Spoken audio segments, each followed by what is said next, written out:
Tuned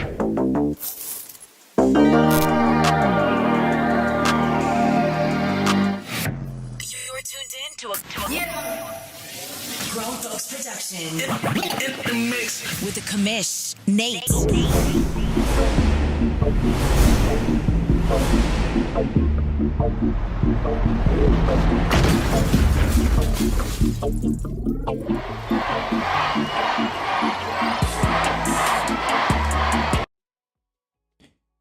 Holy cow, ladies and gentlemen, boys and girls, children of all ages, OMFL Bowl 101 is set, and somehow I have conned my way into making it to the championship game. It is set. Denver, the Cincinnati Bengals in their second straight OMFL Bowl against the New Orleans Saints, my New Orleans Saints, their first OMFL Bowl since Madden 15, 16, something like that. I think is when I won mine. It's been quite a while. It's been during the time that we lost all of our history. So here's what we're going to do. We're going to just talk about how we got here. I feel like I have one of the most unbelievable runs here. We're going to talk about the Cincinnati Bengals and the run that they are on at 16-1, making it all the way to the OMFL Bowl themselves for the second straight year, which is an outstanding performance. We're going to look at what makes their team, what makes my team, and then we're going to tell you when to come watch the bowl game, which is tomorrow afternoon. So we want you to come and hang out with us. All right, let's get over here. All right, so the Cincinnati Bengals 16-1, an outstanding year for Denver.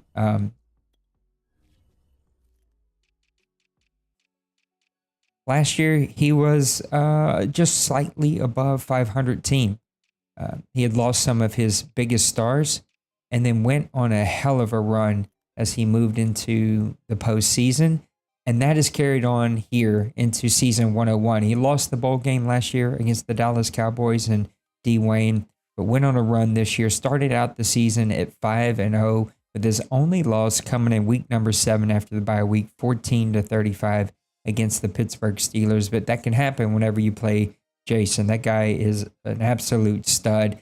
But then he just answers that right back with another run. Beats the Patriots, beats the Ravens, Lions and Steelers, 49ers. Those are 3 really big wins. I don't know how many of those may have been CPU games. I think they were all played, most likely. And then loses to the Steelers, playing him twice in 4 weeks, and then goes on another great run. Jets, Vikings, Titans, Raiders, Browns. That's a massive victory at 55-31. Bears, Packers, 50-19. Brownies again, 55-40. Bills, Ravens, and then finished off the season 41-24 against the Miami Dolphins and Mr. Bill. Moves him into the postseason where he plays the Titans the first week and smashes him 41-0. I didn't talk to Koch very long about this game, but it felt like, from what I read, it got out of hand pretty quickly. Moves him into the conference championship game where he plays the 2-time back-to-back OMFL champions of the Jaguars 2 seasons ago, season 98 and 99, and he wins that one 16-15, an outstanding game from both of these teams. Both of them having about the same type of offensive output, 301-307, 164 rushing yards, only 57 for the Cincinnati Bengals, but 244 passing yards, only 143 passing yards from the Jaguars, 13-14 when it came to first downs, turnovers 1 apiece, third down conversions slightly to the Jaguars at 3-2. So this was a defensive battle from both of these teams without a whole lot of turnovers. And so you like to see that. Sheridan was sacked twice. The Bengals were not able to get to Trevor Lawrence rushing it.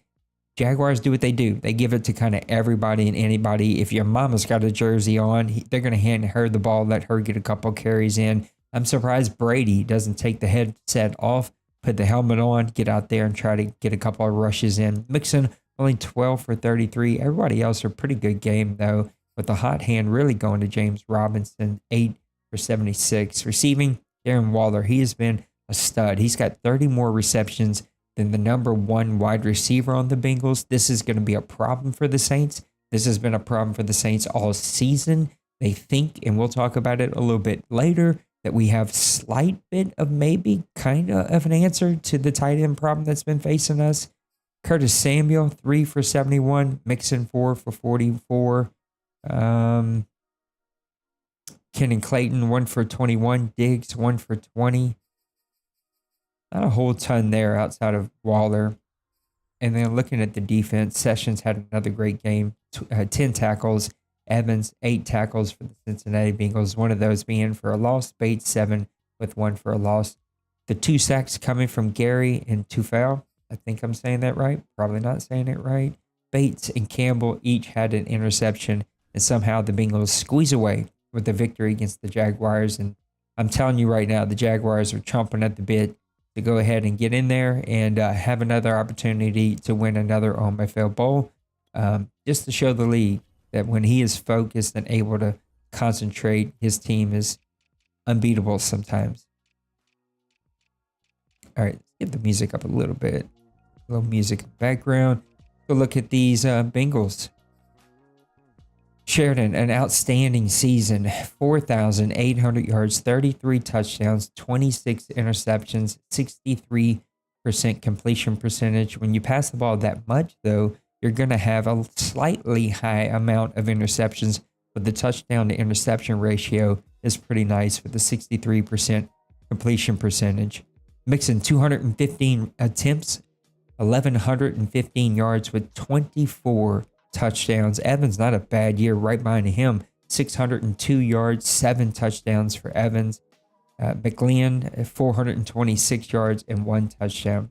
Here's the receptions that we were talking about. Waller, 72 receptions, almost 1,500 yards and 10 touchdowns. That is well over, or right at 30. It's not 30. It's 25. I don't know. Maybe my math is off, but it's pretty high up there. He's got a pretty nice lead on the number one receiver, which is Diggs at 47 for 980. Clayton right behind, or Claxton right behind him, 43 for 948. Samuel, 33 for 704.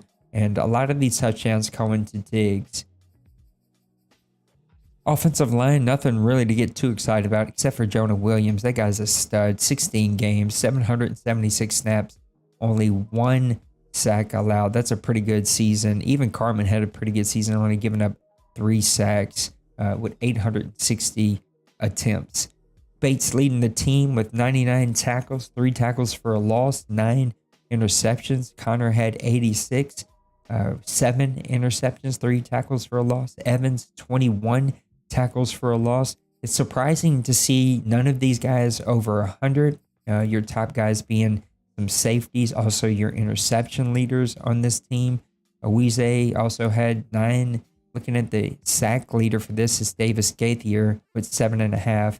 So he kind of spreads the love whenever it comes to his linebackers, not getting a lot of production from the defensive line. Looks like his starters there only have 12 combined sacks, or 11 combined sacks total. Kicking, a pretty good year, 91%. Punting, 42.8 yards per punt with a 40.3 average. 1 touchdown here from Claxton, 29 for 752, 25.9 average. The punt returns, he's got 30 for 101 and 3.4 average, but punt returns in Madden 22 feel dang near impossible. So that's how the Bengals got here. Let's go look at the Saints and show you them Saints. Still wondering how the heck I got there. All right, let me take a sip. It's late. I'm tired. All the travel caught up with me today. But I wanted to do one of these before OMFL Bowl 101. I told Little Koch, even though I love Denver, secretly pulling for Koch in this playoffs. It's a commish versus commish bowl to end Madden 22 would have been pretty great to watch. All right, New Orleans Saints They started off the year 14-33, a loss by the Dallas Cowboys. The champion Dallas Cowboys just stuck it to me. 14 points. That defense was all over me. I had no answers for anything that he threw at me, and he just kind of had his way with me. But then I went on a little bit of a run here, 35-21, 24-21, a great game against Bill, a 27-24 victory against the Panthers, a 34-28 victory against the Lions, a 22-17 victory against the 49ers, then a trip-up game here against Twinkie. This was my last game like streaming like this before I moved into this room, and man, he just had all of the right answers to the quiz that day. Then come back with a great game against Mo, 37-31. Get a victory against Outlaw and his Bills. I don't even think he was able. Yeah, I guess he was able to play this one. A CPU loss against the Panthers. I tried to play the CPU. It was normal CPU game, back foot throws, bomb, just craziness. I lost that one late. That one kind of sucked because that ended up tightening up the standings and giving us something to play for here at the end. And then Murders Row hit me. A game against the Jets, 38-35. I won in the very last second. Rams, 20-13, an ugly game. And then it got really ugly for me. Cardinals, I lose 24-27. A really good game, a much better game than I thought it would be. Jaguars and Brady just kind of stuck it to me, 34-14. Felt very much like that Dallas Cowboy game. Just got away from me. And then I tried to start to try some new things. Some new things started to come after this game, 16-10 win against the Atlanta Falcons, a 24-21 victory against the Patriots. This is another OMFL Classic that's going to go in our little list that we have there. And then a loss against the Falcons, 20-41, as we rolled into the playoffs with our head down. This was not a good loss. This was a very bad loss. This was not everything that could go wrong went wrong in this game, and it really hurt the confidence as we moved in to the playoffs, because this one just got ugly for no reason, and it didn't set me up for what I thought would be a run here, and that's exactly what happened to my Saints. 31-3 game was against the CPU. Just got lucky. Got all the hits I thought I was going to lose against the CPU. Poor Pepper had to go on vacation. I don't know if you could say poor somebody who goes on vacation, but our guy couldn't play. He had to go on vacation. And then I had to play the number one team in the league, undefeated, 16-0 Arizona Cardinals. This is one of the best games I have ever had in my entire life. I will always remember this game. This is going to go in OMFL lore. It's going to go down in the OMFL history books. A 33-27 victory. I was losing. It was a tied game. I was driving. No, I apologize. I was down by 7, driving deep into my territory, under 3 minutes to go. I knew this would probably be the last drive of the game. If this didn't work out, he was going to get the ball over back. I was going to run out of timeouts. He was going to run that clock out. I then throw a late ball to the flat on the left, pick 6. He's up 14 with less than 3 minutes to go. I think it was about 2.5 minutes. Come down, get a great drive for a touchdown. Somehow stop him 3 and out. Didn't have to burn all my timeouts. Left me with 2. Go down, get another touchdown. Tie game.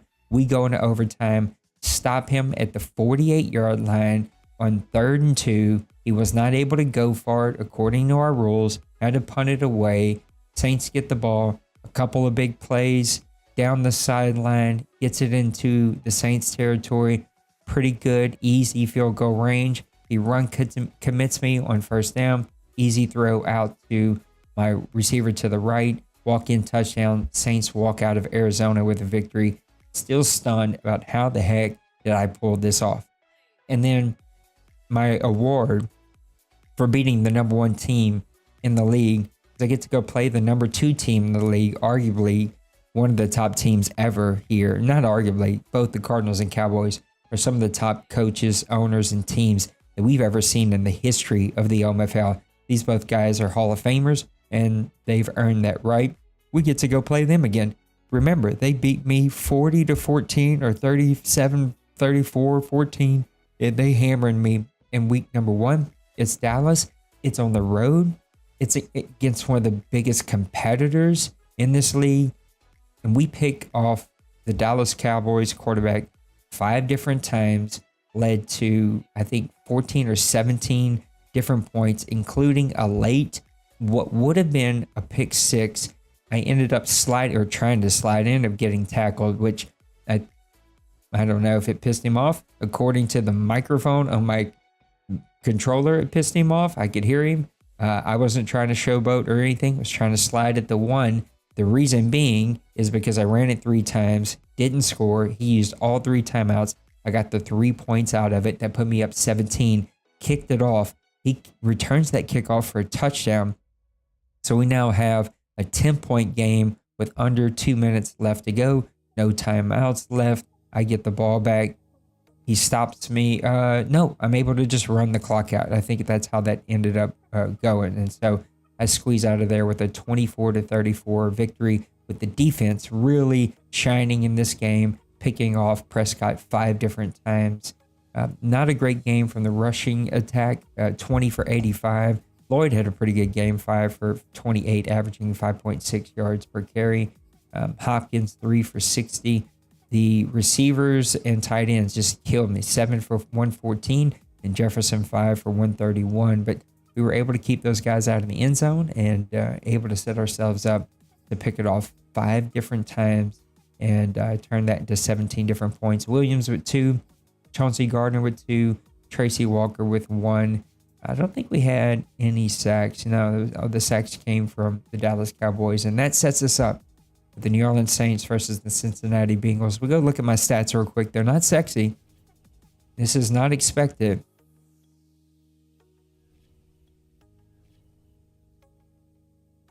Deion McCarthy. I don't know what to say about this guy. He was my import. Had a lot of hype into this guy, and he has not delivered. I have not delivered with him. Some games he plays up to the stats that he has, and most games he does not. 20 touchdowns, 25 interceptions, only 3,700 yards, a 63% completion percentage. He did get sacked 45 different times. His team is really carried by the running game and the defense. 337 attempts, 1,591 yards, 21 touchdowns. Lloyd, a pretty good season. He really took over the number 2 back, like 3 games left in the season. They were both sharing carries, both Lloyd and Collins, but I really got away from it because Lloyd is, this is my last couple games with him, and he's a fun running back, and I wish I could take him with me. 77 for 345. Receiving, I love my receivers. Oh, maybe. Here we go. Hopkins, 71 for 1,037.5. Royals, 67, 1,029 and 6. That's what you call balance. Go ahead and try to find better balance in this league. You're not going to. 26 receptions for the rookie. Bowers, Troutman, 34 for 467. Kamara, 34 for 407. My offensive line struggled again. I still don't know why these guys struggle as much as they do, but they do. And now Ruiz is going to be out for the bowl game. He got injured in the Dallas game. He's not going to be able to make it back in time. This will be my import, Mr. Rhodes. 118 tackles, 10 tackles for loss, 4 interceptions. Guys had the best season of his entire OMFL career. Short career, only his 2nd year, but he is a stud, and he is coming with me into Madden 23. McMillan is another guy I wish I could take with me. I love all 3 of my linebackers, and Warner, McMillan, and Rhodes. They have carried this team. 63 solo tackles, 46 assists for 109 total tackles, 19 tackles for loss, no interceptions, with 6.5 sacks on the season. My number 1 leader is Peyton Turner with 12 sacks, Davenport with 8.5. Kinlaw really fell off this season after a 12 or 13 sack season last year. He only had 6 sacks this season, only 3.5 from Lopez, who was hurt most of the season as well. And then my interception leaders, Chauncey Gardner with 8. He also had 11 deflections. Lattimore with 6, 15 deflections. Rhodes with 4 and 11 deflections. So Adebo kind of a down year, but the safeties and Lattimore kind of holding it down. And even though Walker kind of took a bit of a step back after a 7 interception season last year, still a pretty good season with 41 tackles, 2 tackles for loss, 2 interceptions, and 7 deflections. including a couple of pick sixes. So a couple of really instant classic games there for the Saints. Going to set up a hell of a matchup between these two teams. And it should be a really fun game. This is going to go down tomorrow at 11 a.m. Central Time. It will be streamed here live on this channel, but it's going to be my stream. So I'm going to be doing my thing on my end, but it will also be broadcast with commentary by our team over Evolve Sports. They'll be live on Twitch. So make sure that you go follow them. Look for both of those links to get posted tomorrow morning sometime and get everything out and get you to come and hang out with us. So a lot of exciting things. Let's look at some final kind of stats here. Joe Mixon, 5 yards per carry, 1,115 yards, 24 touchdowns, which is outstanding. Offense really goes to the Bengals. The number one offense in the league, averaging 37.6 yards or points per game. Saints only 24.5 for the 23rd overall offense, but they have the 11th offensive rushing yards per game at 128, only to be answered by the Bengals at 130 for the number 10. The defense, both teams are pretty close. Number 3 overall defense for points per game, 20.5 for the Bengals, 24.7 for the number 7 overall points per game defensive leader with the Saints. Passing defense is slightly going to go to the Saints at 209.2, Bengals at 226.8, and then the defensive rushing yards per game is going to go to the Cincinnati Bengals. They only allowed 95.7 yards per game, the Saints averaging 118.3 yards per game. Offensive rank 22 versus 7, touchdowns 20 to 33, rushing touchdowns 24 to 33, giveaways 32 to 30, so pretty close there. And then third down percentage, the Saints number 2 in the league at 54% on third down, 47% for the Cincinnati Bengals, which is still pretty good, pretty high. Defensive ranks, number 5 for the Bengals, number 7 for the Saints, 31 touchdowns, passing touchdowns, total touchdowns allowed, only 29 from the Bengals, 42 sacks for the Saints, 47 for the Bengals, 31 takeaways. But look at this, number 2 in the league, 56 takeaways for the Cincinnati Bengals. That's an outstanding season. Red zone percentage, slight edge, is going to go to the Cincinnati Bengals at 59%. Saints are at 58%. They're pretty even there. And that's going to set up one of the more unlikely bowl games that you would ever assume to watch. The Bengals have revenge in their eyes as they lost last year to the Dallas Cowboys. He gets a second chance at a ring. And the Saints, first time in a long time, didn't expect to get here, but somehow we made it. And that is your preview. And it's pretty quiet tonight, but it's also pretty late. And it's only 10:30. It's not that late. Friday night. What are y'all doing? You're not hanging out. Come on. You're being here, hanging out with me. Anyway, that's a quick look at OMFL Bowl number 101. Going to come to you live tomorrow, 11 a.m. Central. Great showdown between two teams that have faced each other at least 3 other times. I think they have a pretty close to even record.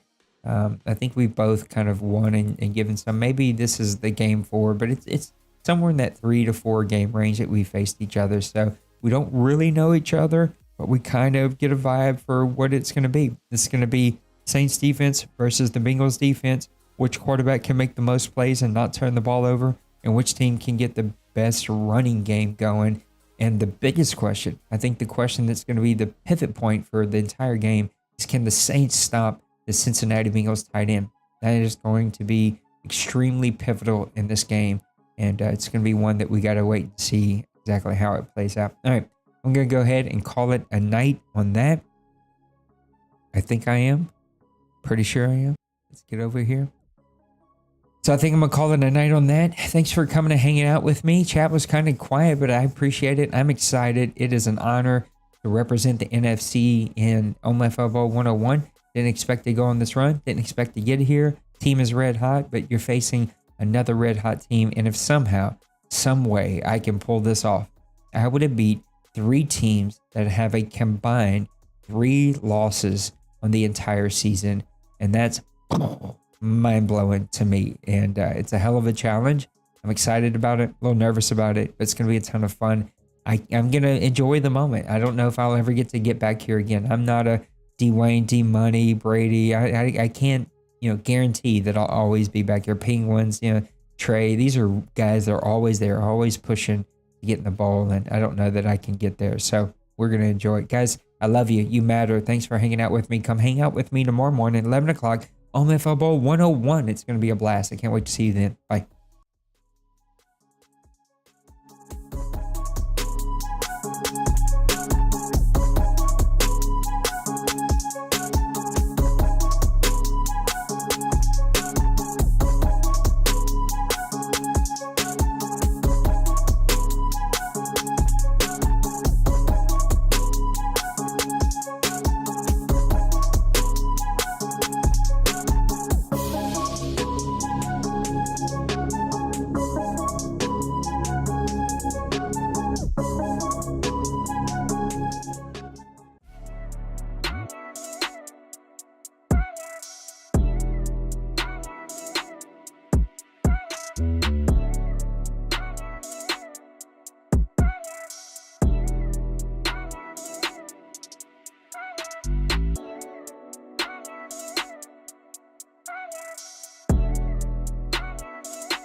Smash that like and subscribe.